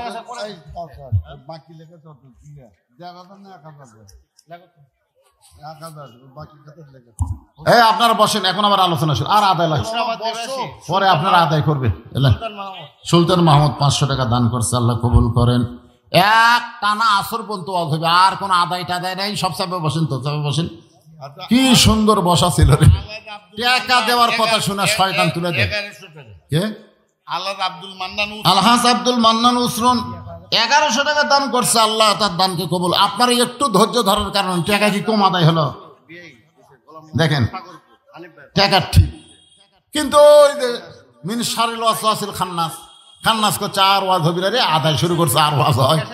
এই কয়ে তুলিছে, করে ভিতরে বসো সবাই বসো। এই জান্নাতের বাগানে বসাটাও জান্নাত পাওয়ার একটা সাক্ষী, বুঝেন না? সবার ভাগ্যে এখানে বসা হয় না, বসেন সবাই বসেন। শাহিন আলম মামুর সাহেব 2000 টাকা দান করছে, মোস্তফা কামাল সাগর উপর 5000 টাকা দান করছে, আল্লাহ দানকে কবুল করেন। আয়াত, এর নামে আয়াত, মাশাআল্লাহ, কোরআনের আয়াতের সাথে নাম রাখছে আয়াত। 500 টাকা দান করছে, আল্লাহ দানকে কবুল করেন, আল্লাহুম্মা আমিন। একটু জিকির করেন লা ইলাহা। আলহাজ ইব্রাহিম 1000 টাকা, নাম বলে নাই, 1000 টাকা আল্লাহ দান। এখন থেকে যারা দান করবেন আর নাম বলার দরকার নাই, খালি সমানে দিয়ে যান। লিল্লাহি তাকবীর। মাদ্রাসা তৈরি করতে গেলে সিমেন্ট লাগবে, রায়হান একাই 20 বস্তা সিমেন্ট, ধরে বলেন মারহাবা। এরকম কেউ যদি সিমেন্ট দেন তাহলে নাম লেখা দেন, অসুবিধা নেই। এই গ্রামেরই এক মেয়ে, ও রাজশাহী রংপুর মেডিকেলের ছাত্রী, প্রথম বর্ষ, ও ওর বাপের কয়ে তার জন্য দোয়ার জন্য 5000 টাকা দিছে। সামনে রংপুর মেডিকেলের ছাত্রী, তার মানে ভবিষ্যৎ ডাক্তার না? তার বাপে কয়ে আব্বা বসে আছেন, ভবিষ্যৎ ডাক্তার হচ্ছে, 5000 টাকা দেন। এই তো বাবা 5000 টাকা, বাপ কোনটা? মাশাআল্লাহ, ডাক্তারের বাবা রে, 5000 টাকা। আল্লাহ ফার্স্ট ক্লাস ডাক্তার হিসাবে তার মেয়েকে আল্লাহ কবুল করেন, জোরে করে আমিন। এই গ্রামে তো মাশাআল্লাহ সব হচ্ছে পারে, সব এইরকম একজন বিশাল শিক্ষিত মানুষ। আজকের মাহফিলে যিনি প্রধান অতিথি, তাই বলে এই গ্রামের নাকি? জামাই। কার জামাই? যে জায়গা দিছে 400 টাকা। ও আচ্ছা, তারই জামাই। ঢাকাতে মিটিং দেখে আসতে। আচ্ছা ঠিক আছে, আসবেন না পারুক, জামাই ছাড়েন না। 1 লাখ টাকা জামাই দিবার বলেন। না, উনি 10 কাঠা জমি অলরেডি দিছে। মাশাআল্লাহ। শ্বশুর দিছে 4 কাঠা না কয় কাঠা, আর তার জামাই দিছে 10 কাঠা জমি এই মাদ্রাসায়। আল্লাহ তাদের দানকে কবুল করেন। মানিক হোসেন বগুড়া 1000 টাকা দান করছে, আল্লাহ কবুল করেন, আল্লাহুম্মা আমিন। জমিলা 500 টাকা দান। ভাই এখন কিছু টাকা ধরে থাকুন তো, আমি একটু আজ না করলে আর বুঝা পাবি না, বুঝেন না? আজ কি ওয়াজ করেন এটা বুঝা পাবি না তো, মানে আপনি ওয়াজ করেন কিন্তু এই টাকার হাতত দেওয়া হবে না। টাকার হাতে দেবো না। হ্যাঁ সেটাই সময় তো আর বেশি নেই, বুঝতেছেন না? 4:15 বেজে গেছে, আসর আজান দিলে তো আর কেউ ওয়াজ শুনবে না। ভাইজান যারা এই আশেপাশে একটু সামনে আসেন তো, ফাঁক ফাঁক না থেকে সামনে আসেন। সভাপতি সাহেবের ছোট ভাই, উনি 10 বস্তা সিমেন্ট, আলহাজ মতিউর রহমান সভাপতি সাহেবের ছোট ভাই 10 বস্তা সিমেন্ট দান করবে, আল্লাহ কবুল করে। খুব যদি আপনার বলে এলেন লেখে নেন, এটি পরে একসময় মোনাজাতের আগে বলে দেবো, অসুবিধা। আর আরেকটু কয়ে শেষ করেন, নুরুল আলম 1 লাখ টাকা দিন। লিল্লাহি তাকবীর। নূর আলম সাহেব 1 লক্ষ টাকা, ধরে বলেন মারহাবা। কি সুন্দর নাম নূর আলম। আল্লাহ গোটা জগতের নূর হিসাবে কবুল করো, বাচ্চা কাচ্চা কবুল করো, পরিবারের প্রতি রহম করো, তার মাকে হেদায়েত দান করো, ধরে কোন আমিন। একটু মনোযোগ দিয়ে কথাগুলো শুনবেন। আল্লাহ রাসূল বলেন, আলী রে, যেই খরিদ্দার তোমার কাছ থেকে ওন্না কিনেছে, এইটা দুনিয়ার কোনো মানুষ নয়। ফাতেমার পর্দাকে আল্লাহ এত পছন্দ করে, ফাতেমার ওন্না দুনিয়ার কোনো মানুষ কিনুক এটা আল্লাহ চায় না। ফাতেমা পর্দা নিশি, সেই ফাতেমা অভাবের কারণে ওন্না বিক্রি করতে স্বামীরে দিছে, সেই ওন্না দুনিয়ার কোনো মানুষ কিনুক এটা আল্লাহ পছন্দ করে না। বিধায় আল্লাহ রহমতের ফেরেশতাকে মানুষ বানায়া তোমার কাছে খরিদ্দার করে পাঠায়া দিছে। আল্লাহ 6টা দিরহাম দিয়ে ওই ওন্নাটা কিনছে কে? ফেরেশতা না, মূলত আল্লাহ কিনেছে ফেরেশতার মাধ্যমে। ওন্নাটা বর্তমানে যত্ন করে জান্নাতের মধ্যে আল্লাহ রাইখা দিয়েছে। আলী রে, যেই খরিদ্দার, যেই ফকির তোমার কাছে ভিক্ষা চাইলো, সেই ফকিরকে তুমি চিনো? আলী বলতে তো, হুজুর আমি কেমনে চিনবো? বলো তো আলী, তোমার কি খেয়াল আছে? খরিদ্দারকে তুমি যখন 6টা দিরহাম দাও, তখন খরিদ্দার মুচকি মুচকি হেসেছে, বলে হ্যাঁ এইটা আমার খেয়াল আছে। ভিক্ষা নেওয়ার সময় কান্নাকাটি করলো। আর যেই 6 দিরহাম দিছি, ফকির হাসতে হাসতে চলে গেল। আল্লাহ কই, ওইটা আল্লাহর ফেরেশতা।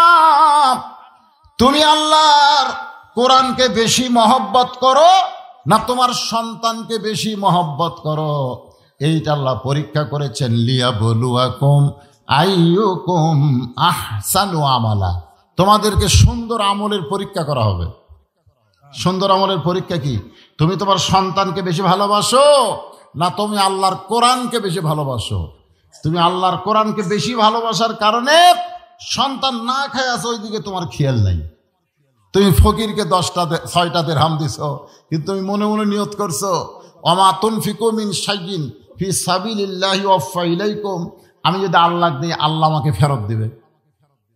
এই বিশ্বাসের উপরে তুমি যখন বাজারে ঘোরাঘুরি করতেছো, আল্লাহ ওই ফেরেশতাকে মানুষ বানায়া জান্নাতের একটা উট তোমার কাছে বিক্রি করেছে 100 দিরহাম বাকিতে। আবার আল্লাহ ওই ফেরেশতাকে খরিদ্দার বানায়া 160 দিরহামে কিনে নিছে। 100 দিরহাম উট নিয়ে আইছে, আর বাকি ওই যে 6টা দিরহাম দান করার কারণে আল্লাহ নগদেই তোমাকে 60টা দিরহাম ফেরত দিয়েছে। তাহলে আমরা যারা দুনিয়াতে দান করি, আপনি কি মনে করেন আল্লাহ লিয়া নেয়? ওয়াফা ইলাইকুম, আল্লাহ কোরআনে বলতেছে আমি আল্লাহ আবার ফিরে দিই। তুমি মনে করো না তোমার টাকা আল্লাহর খুবই দরকার, তোমার টাকা তোমারই দরকার।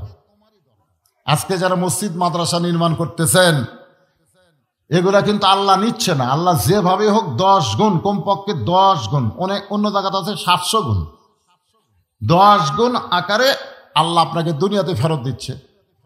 হয়তো এক পকেট থেকে 100 টাকা দিয়ে আর এক পকেটে হাত দিচ্ছে, দেখি তো 1000 টাকা হলো নাকি? না, আপনার হয়তো আগামী সপ্তাহে বিশাল একটা অ্যাক্সিডেন্ট আছে, হতে পারে না ভাই? সে অ্যাক্সিডেন্ট থেকে আল্লাহ আপনাকে হেফাজত করলো। আর সাদকাতু তারুদ্দুল বালা, দান সদকা করলে বালা মুসিবত দূর হয়। টাইলসওয়ালা গোসলখানা, বউ সাবান দিয়ে কাপড় চোপড় পরিষ্কার করছে, আবার পানি লিবার দিয়ে পাও পিছলা পড়ে গেল, মাথা ভাঙ্গা গেল, বউগুলার হচ্ছে না, পঙ্গু হাসপাতাল নিয়ে যাওয়া লাগতেছে। 1.5 লাখ টাকা খরচ হবে। আপনি খালি 1.5 টাকা দান করলেন, ওই 1.5 লাখ টাকার বিপদ থেকে আল্লাহ বাঁচায় দিল। জোরে কর সুবহানাল্লাহ। ফাতেমা বলে, স্বামী গো, আমি মরে যাওয়ার পর আমার 3টা চাওয়া আপনাকে পুরা করা লাগবে। 1 নম্বর চাওয়া হলো রাতের অন্ধকারে মৃত্যুবরণ করব, রাতের অন্ধকারই আমাকে দাফন করা লাগবে। ফাতেমা পর্দানিশী, দিনের বেলা যদি দাফন করেন তাহলে ফাতেমার পর্দার খেলাফ হওয়ার ভয়। এদিন 1 নম্বর চাওয়া হলো রাতের অন্ধকারে মরব, রাতের অন্ধকারই আমাকে দাফন করা লাগবে। আমার 2 নম্বর চাওয়া হলো আমার কোনো জানাজার ব্যবস্থা করবেন না। আলী বলে, ফাতেমা তুমি নবীর কলিজার টুকরা, তোমার জানাজায় হাজার হাজার মানুষ দোয়া করবে। ফাতেমা মুচকি মুচকি হাসের বলে, স্বামী আমি হাজার হাজার মানুষের দোয়া নিয়ে কি করব? আমি মা বোনদের জন্য বলতেছি, মায়েরা শোনেন, হাজার হাজার মানুষ যদি দোয়া করে ফাতেমা ভালো, আর আপনি যদি বলেন আমার বউ ভালো না, হাজার মানুষের দোয়া দিয়ে ফাতেমার কোনো লাভ হবে না। আর দুনিয়ার তামাম মানুষ যদি বলে ফাতেমা খারাপ, আর আপনি যদি বলেন আমার বউ ফাতেমা ভালো, এক স্বামীর সার্টিফিকেটে ফাতেমার 8টা জান্নাতের দরজা আল্লাহ খুলে দিল। সুবহানাল্লাহ, জোরে কন। বউ ভালো হওয়া লাগবে কার কাছে? স্বামীর কাছে না পাড়ার লোকের কাছে? আপনার কোনোদিন কোনো মেয়ে মানুষ মারা গেলে কাউকে বলতে শুনেছেন? লাশ সামনে নিয়ে যে মরদ মানুষ যেরকম থিয়া বলে, এই মানুষটা কেমন ছিল, এই মেয়ে মানুষটা কেমন ছিল, তো বলে কি বলে না? কিন্তু মেয়ে মানুষের ব্যাপারে আপনার কোনদিন শুনছেন? কারণ যারা জানাজা পড়বার কাছে তারা মরদ না মেয়া, তো মরদ মানুষের কাছে মেয়ে মানুষ কেমন ছিল এটা শুনবার চাওয়াই মানে পর্দার খেলাফ। যেরকম কথা ঠিক কিনা? বরং তার স্বামীকে বলা লাগবে তোমার বউটা কেমন ছিল। স্বামী যদি খুশি হয়ে বলে আলহামদুলিল্লাহ, এ আলহামদুলিল্লাহ বলাও সারা, জান্নাতে যাওয়াও সারা। জোরে কোন সুবহানাল্লাহ। তাই মা বোনদের জন্য 1 নম্বর নসিহত হলো পর্দা, 2 নম্বর নসিহত হলো স্বামীকে খুশি রাখবেন। মা, স্বামীকে বেজার করে গোটা পাড়ার মানুষও খুশি করে কোনো লাভ হবে না। ফাতেমা বলে, আমার 3 নম্বর চাওয়া হলো আমার লাশটা খাটনিতে তুলবেন না, কারণ ফাতেমার দেহের ওজন এটা দুনিয়ার কোনো পরপুরুষ বুঝতে পারুক, এই জন্য আমার লাশ খাটনিতে তুলবেন না। আমি হিসাব করে দেখলাম, আমার বাবা যদি দুনিয়াতে থাকতো, মরা মেয়ের লাশের খাটনি বাবা কান্দে নিবার পারত। আমার হাসান হোসেন যদি বড় হইতো, মায়ের লাশের খাটনি কান্দে নিবার পারত। কিন্তু 6 মাস আগে আমার বাবা দুনিয়া থেকে বিদায় নিয়েছে। আমার হাসান হোসেন এত ছোট, মায়ের লাশের খাটনি কান্দে নিবার পারবে না। তাই আপনি আমার কান্দে করে জান্নাতুল বাকির পূর্ব কোনায় দাফন করবেন। হযরত আলী গভীর রাত্রে ফাতেমাকে দাফন করার পরে আল্লাহর কাছে বলতেছে, আল্লাহ আমার ফাতেমাকে তুমি কবুল করে নাও, আমার ফাতেমাকে তুমি কবুল করে নাও। এই দোয়া করার পরে তাকায় দেখে সামনে কয়েকটা পুরাতন কবর। এইমাত্র ফাতেমার কবর দিছে, সেই নতুন কবর আর নাই। আলী চিৎকার করে বলে, ফাতেমার কবর এখনই কবর দিলাম, সেই কবরটা গেল কোন জায়গায়? কে যেন ডাক দেবে, আলী রে, ফাতেমা পর্দানিশী, আমি আল্লাহ জহুরা ডিগ্রি দিয়া ফাতেমার কবরকে কিয়ামত পর্যন্ত পর্দা করেছি। তাই আমার মায়েদের জন্য 1 নম্বর ওয়াজ হলো পর্দা। মা, পর্দা যদি ঠিক থাকে, অন্য আমল যদি কমজোরি হয়, তারপরেও আল্লাহ মেয়েদেরকে ফাতেমার সাথে জান্নাত দিবে। সুবহানাল্লাহ কম। আচ্ছা বলেন তো, মা ফাতেমার জীবনে হজ করছে? মা ফাতেমার জীবনে পড়ে দেখেন, হজ করে নাই। মা আয়েশা হজ করছে, কিন্তু ফাতেমা হজ করেনি। তো ফাতেমা হজ না করার পরেও নারীদের নেত্রী হলো কেন? একটাই কারণ, ফাতেমার যে আমল সবচাইতে দায়নি আমল ছিল সেটা হলো পর্দা। এই জন্য মেয়েদের 1 নম্বর আমল হচ্ছে পর্দা, 2 নম্বর নামাজ, 3 নম্বর রোজা, 4 নম্বর স্বামীর কথা মতো চলা। এই 4টা আমল যদি মেয়েরা করবার পারে, আল্লাহ খুশি হয়ে 8টা জান্নাতের দরজা খুলে দিবে। আর পুরুষের 1 নম্বর আমল কি? হ্যাঁ, এই জিনিসটা খেয়াল করবেন। মরদ মানুষ কেউ যদি কয় আমার শরীর ভালো নাই, শরীর ঠিক না, মাঝে মধ্যে কয় নাই ছেলে চলো আমার শরীর ঠিক না, তোর কি মাসিক হসা? মেয়ে মানুষ মাঝে মধ্যে বলতে পারে শরীর ঠিক নেই, মরদ মানুষের শরীর ঠিক থাকবে না। 5 ওয়াক্ত নামাজ গেল। 3 নম্বর বিষয় হলো অতাওয়া সাওবিল হক। সূরা আসরের 3 নম্বর বিষয় কি? অতাওয়া সাওবিল হক। হক কথা বলতে হবে, হক পথে চলতে হবে। হক কথা বলতে, হক পথে চলতে যদি নানা রকম বিপদ আপদ মুসিবত আসে, অতাওয়া সবিস সবর, আল্লাহ বলেছেন ধৈর্য ধারণ করা লাগবে। ধৈর্যের মাধ্যমে হকের পক্ষে বাতিলের মোকাবিলা করতে হবে। অধৈর্য হলে চলবে না। জোরে কোন কথা ঠিক কিনা? অধৈর্য হলে চলবে না। রাসূলকে মক্কা থেকে বের করে দিছে, রাসূল গভীর রাত্রে হিজরত করছে। আচ্ছা মনে করেন ধৈর্য কম না বেশি? আবার মদিনাত আসার পরেই কিন্তু আল্লাহ রাসূল ধৈর্য ধারণ করে মুসলমান নিয়ে কাজ করতেছে, কিন্তু মক্কার কাফেররাই মদিনা আক্রমণ করার জন্য এসে গেছে। তখন আল্লাহ রাসূল সাহাবীদের বললেন, আমরা ধৈর্য ধারণ করছি, ওরা যা চাইছে আমরা তাই করছি, ওরা মক্কা ছাড়ে দেবার করছে আমরা তাও ছাড়ছি, এখন মদিনা যদি আক্রমণ করবার আসে তাহলে তোমরা যাও, আগে মারবা না, ওরা মারলে তোমরা বাধা দিও। কি দিয়ে? ঢাল দেয়। ওরা তরবারি মারবে, তোমরা ঢাল দেয় বাধা দিও। বাধা দেওয়ার পরে আবার মারে, আবার বাধা দিও। আবার যদি মারে তখন আর বাধা দিও না, তখন তোমরাও মারো। ইয়া আইয়ুহান নাবিয়্যু হারজিল মুমিনিনা আলাল কিতাল। ভাইজান, আমরাও ধৈর্য ধারণ করব, বাতিলের মোকাবিলা করব ধৈর্য দিয়া। কি দিয়া? এ কথা কে বলেছেন? আল্লাহ। সূরা আসরের 4টি বিষয় কম বেশি আপনাদের সামনে আলোচনা করলাম। আল্লাহ বক্তা শ্রোতা সকলকে আমল করার তৌফিক দেখ। আর এই মামুর শাহীর হাফিজ মাদ্রাসাকে আল্লাহ কবুল করুক, জোরগান আমিন। আগামী বছর আস্তে আস্তে মাদ্রাসা যেন চালু হয়ে যায়। এখন মাদ্রাসার কলম হয়েছে ইনশাল্লাহ। যে দান আপনারা করলেন, যে দান করবেন, তাহলে মাদ্রাসার ছাদ ঢালাই হয়ে যাবে ইনশাআল্লাহ। বাউন্ডারি ইটের জন্য একজনে 1 লক্ষ টাকা দিবে, আব্দুল মুমিন। মাশাআল্লাহ। এই গ্রামেরই সন্তান আব্দুল মুমিন।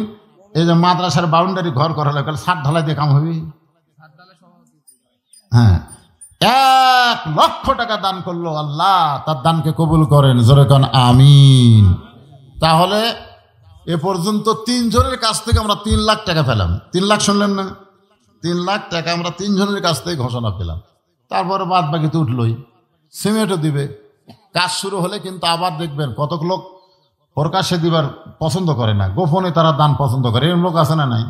গোপনে দান করবে, ইনশাআল্লাহ মাদ্রাসা হয়ে যাবে। আল্লাহ তাআলা কবুল করুক। আল্লাহুম্মা আমিন।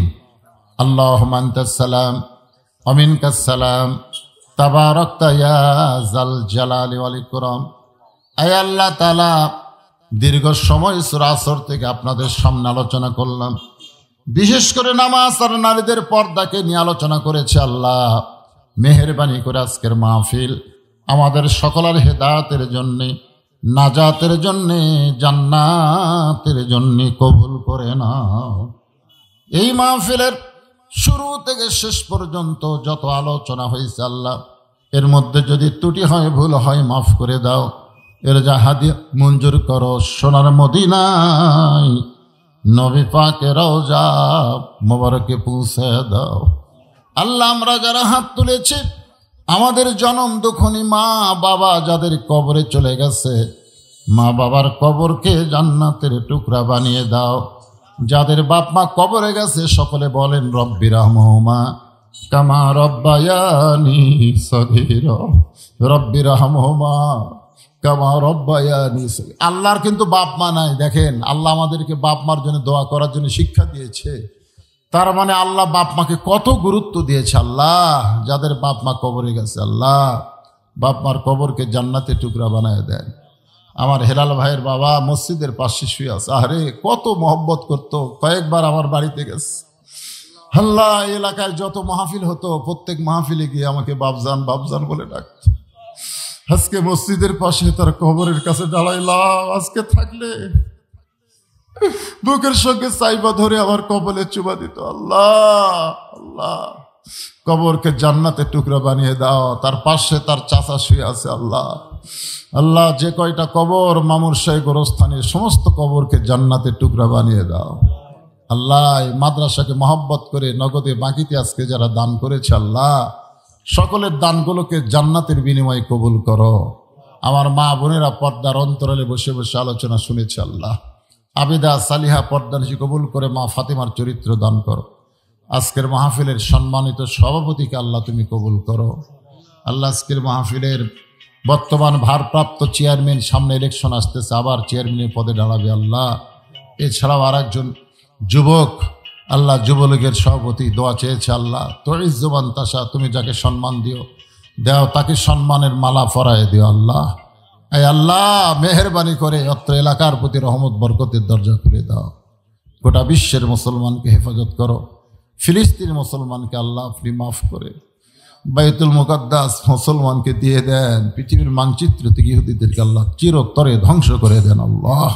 আয় আল্লাহ, আমি গুনাহগার বলে দোয়া ফিরিয়ে দিয়েন না। যার দুই হাত পছন্দ, দুই হাতের উসিলায় মাহফিলকে কবুল কর। আজকের মাহফিলের সম্মানিত সভাপতি, সহসভাপতি, সম্মানিত প্রধান অতিথি, বিশেষ অতিথিদের আল্লাহ কবুল করেন। সুবহান রাব্বিকা রাব্বিল ইজ্জাতি আম্মা ইয়াসিফুন ওয়া সালামুন আলাল মুরসালিন আলহামদুলিল্লাহি রাব্বিল আলামিন। ওয়াজাল আখিরাতি কালিমাতুন লা ইলাহা ইল্লাল্লাহু মুহাম্মাদুর রাসূলুল্লাহ সাল্লাল্লাহু আলাইহি ওয়াসাল্লাম। আসসালামু আলাইকুম ওয়া রাহমাতুল্লাহি ওয়া বারাকাতুহু।